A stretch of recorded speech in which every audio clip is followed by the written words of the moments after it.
mag-scout at mag-iingay kapag tapos na po sumagot ang ating mga Ginoo. In this way, not only them, but also our judges can focus on the essence of their answers. Is that good, Santoleños? Okay, thank you so much. Let's start off. Ang katanungang ito ay galing kay Ginoon number 16. Anong polisiya o batas sa ating bansa ang gusto mong baguhin at bakit? Isang beses pa po. Anong polisiya o batas sa ating bansa ang gusto mong baguhin at bakit? Thank you. I want to change the differences or the policies about mental health. When we say mental health, we often hear or describe the status of a woman or child.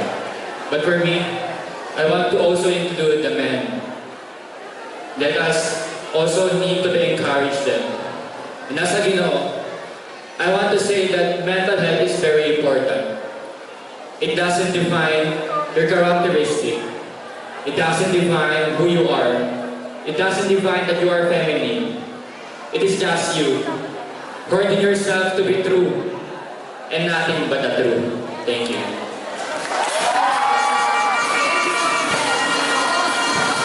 Now it's your time to shine, Ginoo number 18.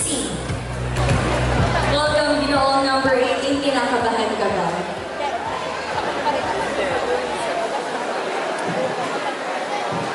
Kinakabahan ka ba?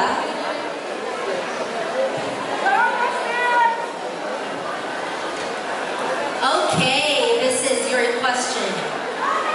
Would she prefer English or in Filipino? Okay. This is your question. Ang pagka-addict sa online gambling ay isang malaking suliranin na kinaharap ng marami ngayon. Paano mo hihikayatin ang kabataan at maging ang mga tao sa paligid mo upang maiwasan itong maging problema? Once again, ang pagka-addict sa online gambling ay isang malaking suliranin na kinakaharap ng marami ngayon. Paano mo hihikayatin ang mga kabataan at maging ang mga tao sa paligid mo upang maiwasan itong maging problema? Take it away. Bago kayo magsimula sa pagsusugal, para sa akin, gusto kong sabihin na iwasan ninyo at isipin ninyo na ang pamilya nyo. Dahil kung kayo malulong sa isang sugal na parang bisyo na hindi matitigilan sa umpisa na tuloy-tuloy hanggang sa malubog. At dahil dito maaaring humantong to sa pagkadating ng suliranin. Hindi lamang to sa isang sugal, maaaring pasok dito ang isang krimen na dahil sa wala ka ng pera, hindi mo na alam kung saan ka kukuha, maaari kang kumuha sa kapitbahay na hindi mo naman dapat gawin dahil sa bisyo na pagsusugal. At para maiwasan ito, hinihikayat ko mga kabataan at ibang nasa komunidad na tayo ay sumubok ng mga aktibidad kagaya ng pag-exercise, pag-basketball, at iba pang mga dapat natin gawin na malilibang tayo at tayo rin ang magkakaroon ng progreso sa ating sarili. Ayun lamang po. Maraming salamat. Thank you so much, candidate number 18. Ang susunod po natin tatawagin ay candidate number 15. Welcome back on stage. Don't kill your smile, diba?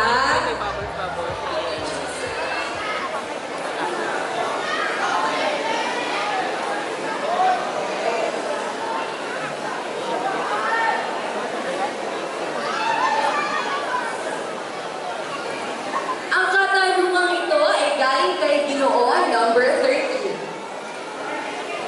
Ano ang issue sa lipunan na dapat pagtuunan ng pansin ng kabataan ngayon? At bakit? Uulitin ko po. Ano ang issue sa lipunan na dapat pagtuunan ng pansin ng kabataan ngayon? At bakit?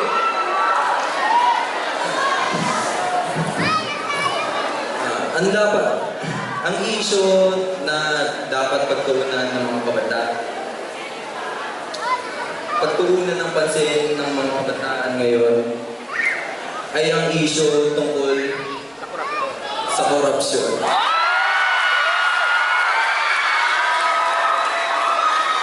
Malinaw na sa ating mga mata kung ano yung mga nakikita natin sa social media at sa kung ano ang meron sa ating sa government.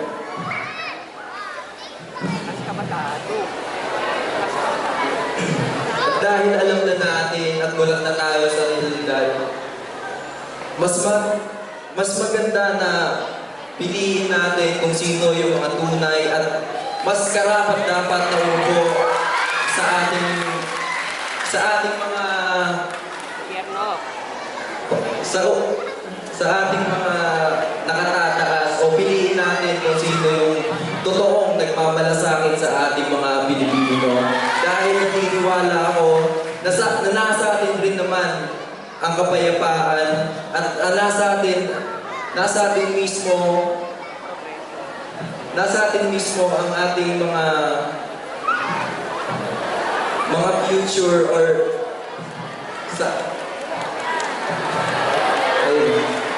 pero tatandaan po natin, ang buhay natin ay mistulang parang pagsulat ng libro. Minsan sa una ay mahihirapan tayo, sa gitna susubukin tayo, at sa dulo tayo rin naman ang gagawa ng ikasasaya o mamimili tayo kung gusto ba natin ng maganda o malungkot.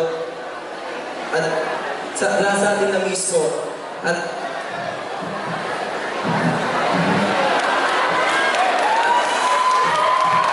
nasa atin na mismo ang dedikasyon at nasa ating mga palad na ang tunay na tagumpay. Kaya piliin po natin ang totoo na nagmamalasakit sa atin. Maraming salamat po. Maraming salamat, Ginoo number 50. Hindi tayo mapapagod at uulit-ulitin po natin sasabihin na nakikisa tayo laban sa korupsyon. Next up, it is your time to shine. Speak your voice as loud as you can.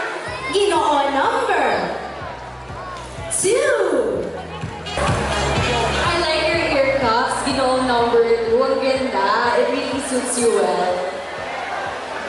Well, before we begin, do you have any message for your supporters? Pagkawalanan ka ba?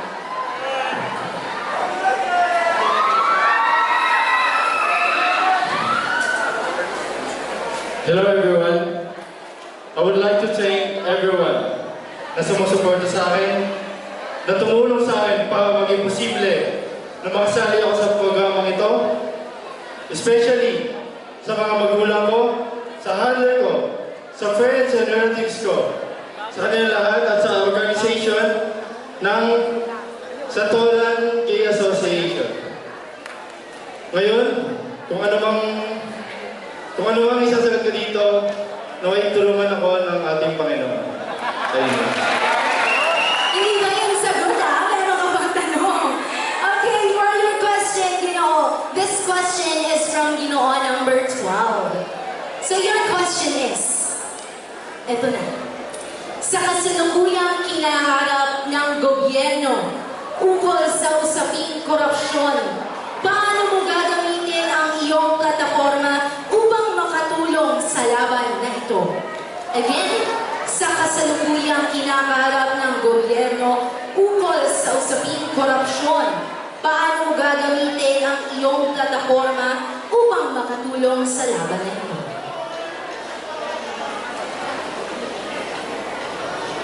Thank you for that wonderful question.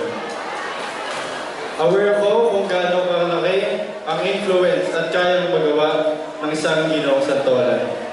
Kaya kung ako man ay tatangalin na maging Ginoong Santolan, gagamitin ko ito upang magsulong ng mga proyekto, ng mga aktibidad na kung saan ay maaari nating maturuan ang ating mga kabataan na magkaroon ng integridad, husay, talino, pagmamalasakit at pagmamahal sa bansa upang ang korupsyon ay mas maiwasan. Maaari din natin gamitin ang online platform kung saan ngayon ay alam naman natin kung gaano ito ka-accessible. Maaari din tayong gumawa ng mga kwento upang maliis ang kanilang mga interest. Ayun lamang po. Salamat. Maraming salamat, Ginoong. Ay, si Ginoong, number 5.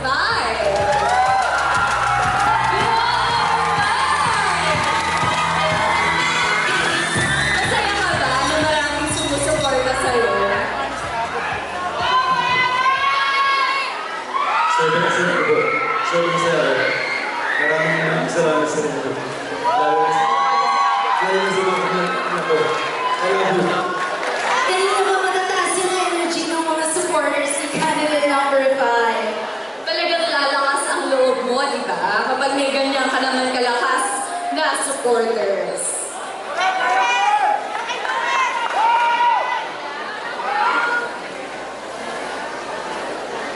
Alright, for your question, ang katanungang ito ay galing kay Ginoon, number 8.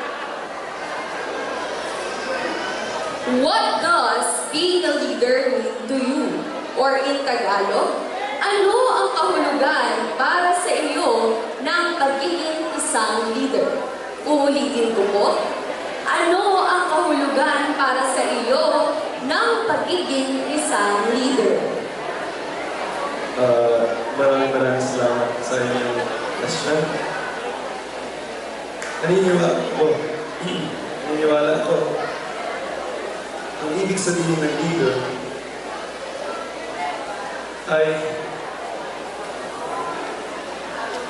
parang presidente dapat na nagpo-focus sa mga tao imbis sa sarili niya. Katulad ngayon, for example, ang ating mga leader ngayon, bakit may corrupt ngayon? Bakit may corruption ngayon? Dahil mali ang taong binaboto ng taong bayan. Dapat, bilang isang leader, ay dapat maging transparency.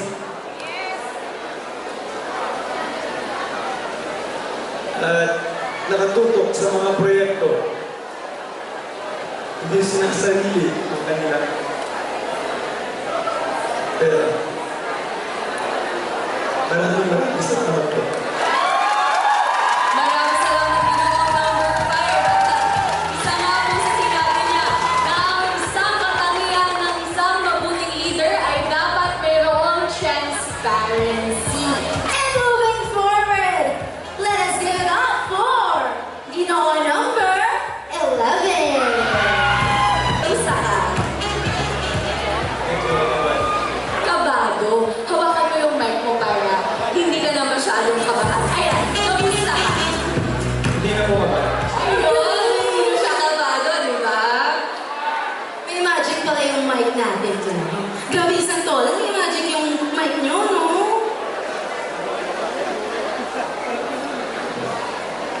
Okay, your question. This question is from Ginoo number 11.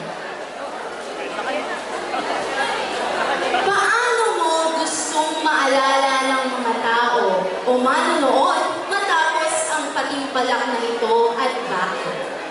Once again, paano mo gustong maalala ng mga tao o manonood matapos ang patimpalak na ito at bakit? Bago matapos ang patimpalak na ito, nais ko sanang makilala bilang isang inspirasyon.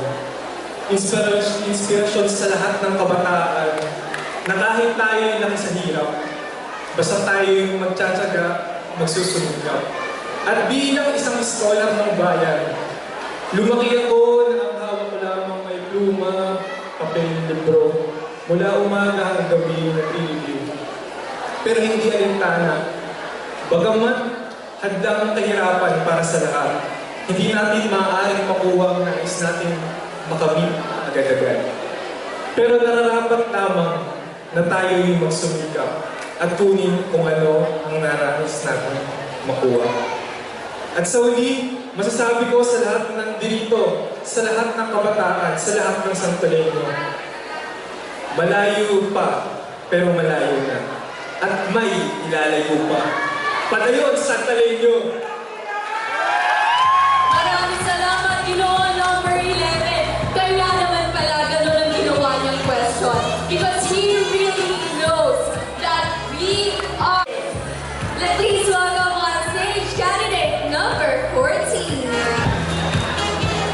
Kinakabahan ka ba, candidate number 14? Siya yung habol award kanina. So huwag ka nang kabahan, hawakan mo yung mic. Tignan mo. Hawakan mo yung mic. May ground yan. Hello. Hello. Kinakabahan ka pa rin.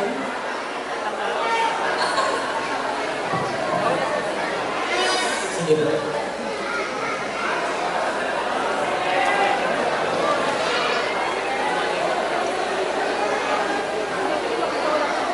Ang katanungang ito ay galing kay Ginoon number 13. Kung bibigyan ka ng pagkakataong baguhin ang isang bagay sa iyong sarili, ano ito at bakit? Kung bibigyan ka ng pagkakataong baguhin ang isang bagay tungkol sa iyong sarili, ano ito at bakit? Maraming salamat po sa inyo magandang tanong. Kung bibigyan po ako baguhin, kung bibigyan po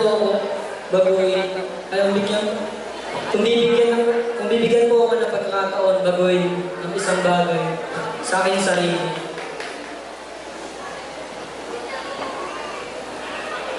Ito po ay mapasama sa mga hindi magagandang barkada at matutong magbisyo, malulong sa mga hindi dapat gawain na matuto na mag-rebelde sa magulang. Dahil noon po, ako, naging pasaway ako sa aking magulang.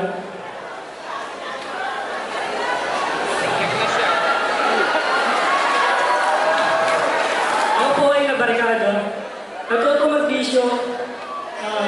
Nagnakaw din po ako. Hindi ko lang alam. Pero nagawa ko po yun. Lahat po nangyari sa buhay ko. Pero gagamitin ko po ang aking inspirasyon sa pamamagitan ng aking advokasya. Dahil dito natututo ang pagiging disiplina, pagtutulungan, respeto at pagiging patas. Dahil ang sports ay daan tungo sa mas masaya, mas malusog at mas maunlad na lipunan. Wow, thank you so much, Gino. Well, you know what? Imbis na pagtawanan, I really believe that admitting your mistake is a brave act to do, and it also serves as a message to all the Santoleño youth. So, next up, this is your time to shine, Gino, on number 8. Okay ka lang, Ginoon number 8. I'm very nervous to write po, pero sana makasagot ko yung question na lang. That's all. Kayang-kaya mo yan. Maraming naniniwala sa'yo, I believe. Yes, of Marinig course, we naman. have friends and government students. Marinig naman sa fans ni Ginoon number 8. Pangalakas lang ang loob.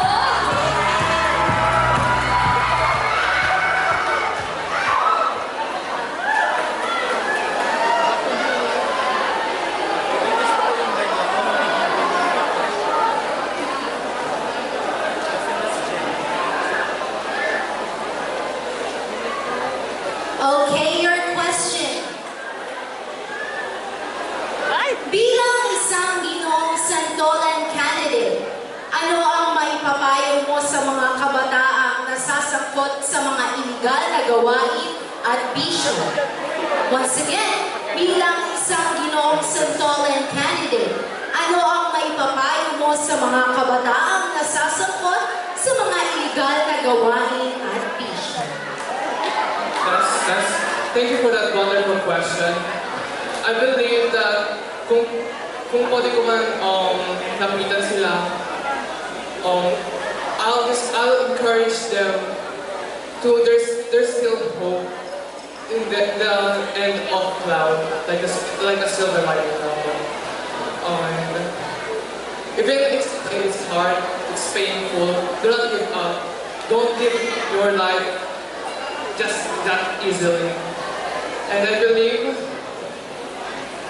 being a Ginoong Santolan is not about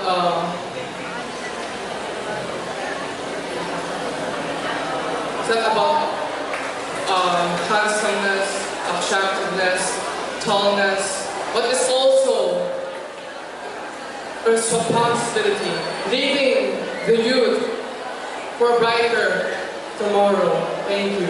That's all. Thank you so much, Ginoo, number 8. Once again, salamat at palakpakan naman po natin siya. Candidate number 10. How are you, candidate number 10? I'm feeling blessed because I did not expect earlier that I will be advancing to the top 10, as well as I'm feeling honored. You may please choose your question. Ang katanungang ito ay galing kay Ginoo number 13. Ano para sa iyo ang mas makapangyarihan? Salita o gawa? Ipaliwanag. Ulitin ko po. Ano para sa iyo ang mas makapangyarihan? Salita o gawa? Ipaliwanag. Joining in this competition, I have learned a lot. To mention one thing is that I have proven myself that I can do impossible things to possible. Taking to that note, that what is much more affectionate, that affects me, actions or words. I believe that action speaks louder than words. So we must be careful on what we say towards other people. Let us think of what can they feel about you saying to them, and then also let us be aware of the things that might happen to you as well. And I stand here tonight to make a marked difference as a Ginoong Santolan. Thank you. Thank you so much, Ginoo, number 10. Truly, action speaks louder than words. That's all for our top 10. Ginoo, number 13. How are you, Ginoo number 13? Napakasaya. Sobrang saya ko ngayon. Excited. Medyo kinakabahan pero kaya.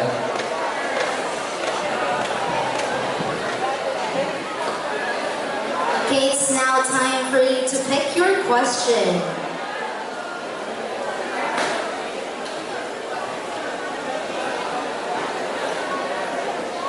Here is your question. This question is from Ginoo number 9. And his question is, bilang isang Ginoo, ano sa tingin mo ang pinakamalaking suliranin ng kabataan ngayon at bakit? Again, bilang isang Ginoo, ano sa tingin mo ang pinakamalaking suliranin ng kabataan ngayon at bakit? Ang pinakamalaking suliranin na kinakaharap ng kabataan ngayon ay maling paggamit ng social media. Ang social media ay makapangyarihan. Maaari itong makasira o makabuo. Lagi po nating tatandaan na bawat click natin ay may kalakip maging responsable tayo sa ating paggamit ng social media. Para sa akin, ang social media ay mayroong dalawang side. Ang positive at negative side. Pero kung gagamitin natin ang social media upang gamitin platform at gamitin platform para mag-spread ng positivity o hindi magkalat ng fake news, hindi mag-commit ng cyberbullying, at hindi magbase sa mga peking standards na inilalabas sa social media. Sa ngayon, laganap ang korupsyon, kaya gamitin natin ang platform upang maging paalala na maiging kilatisin ang mga iniuupo sa gobyerno. Sawa na tayo sa mga lumang kalakaran. Ang kabataan ay pag-asa ng bayan. Huwag po natin itong babalikin.